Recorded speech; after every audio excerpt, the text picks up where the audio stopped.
When a polynomial is in factored form, it's very easy to find the zeros or the x-intercepts of the polynomial. Remember, zeros and x-intercepts are basically the same thing. We find them the exact same way.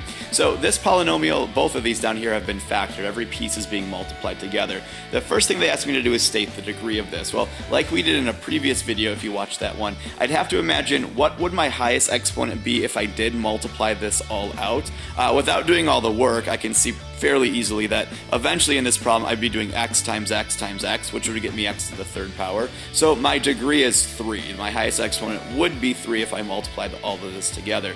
Then to find the zeros, it's simply a matter of the same thing we did when we were solving quadratics. We'd put each factor equal to 0 and solve. So 3 is one of my zeros. 2 is going to be another 0. And most people realize real quickly too that for a lot of these problems they can just change the sign of the factor and get my 3 zeros. So there are my 3 zeros or my 3 x-intercepts of this polynomial. Notice I had 3 zeros and my degree was 3. How curious. If we try the next one, this time I want to state my degree first again. I've got 1, 2, 3, 4 x's, so my degree would be x to the 4 because I'd have x to the 4th power if I did multiply all of this out. And then just like last time, I can go through and get my zeros by setting each factor equal to 0. I'd have -4. I'd have 1, and remember we can just change the sign just for a lot of these easy ones.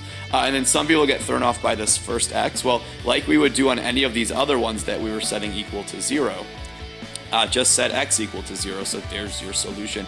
So notice this time my degree was 4 and I had 4 solutions, which was the same as the degree. So to answer this question down here, the number of zeros, the number of x-intercepts you have, is always the same as the degree. Now, that is true, but sometimes we have to take into account imaginary solutions, which wouldn't show up as x-intercepts, and sometimes we have to take into account repeated solutions. So let's take a look at repeated solutions real quick.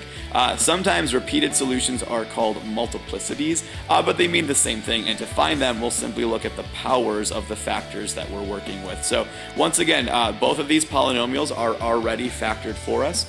My degree of each one this time is going to be 4. I can imagine if I were to multiply this out, I'd have an x squared eventually. Not that we're allowed to distribute exponents, but eventually I'd have an x squared times another x squared, and x squared times x squared would get you x to the 4th power. So hopefully without going into too much depth on that, we can see that they're both degree 4. That's x to the 1st power. And then another x to the 3rd power multiplied together would get you x to the 4th, which is degree 4. Anyway, if that didn't confuse you. To find my factors then, once again I put each factor equal to 0. So my factors are -1 and +2. But we just said that we should have an equal number of solutions, x-intercepts, as we do the degree. Well, that's where the multiplicity comes into play. So this is a solution of -1, but what we would say is it has a multiplicity of 2, meaning we have to count it twice. It's a repeat or a double solution. Same thing goes on that 2. It has a power of 2 on that factor. So we'd say the solution is 2, but with a multiplicity of 2, meaning it counts twice. It's a double solution. Same goes for these odd powers. Once again, -1 and 2 are my 2 solutions. However, the powers will tell us how many times to count those. This -1 just gets counted once, so we don't need to say a multiplicity of 1. I'll just assume that's what you mean if you list it one time. But the 2 has a multiplicity of 3. We count it 3 times because it has a power of 3. And then without graphing, with just kind of taking my word for these, or if you want to graph them, the graph will behave a special way around repeated solutions, specifically if they're even or odd.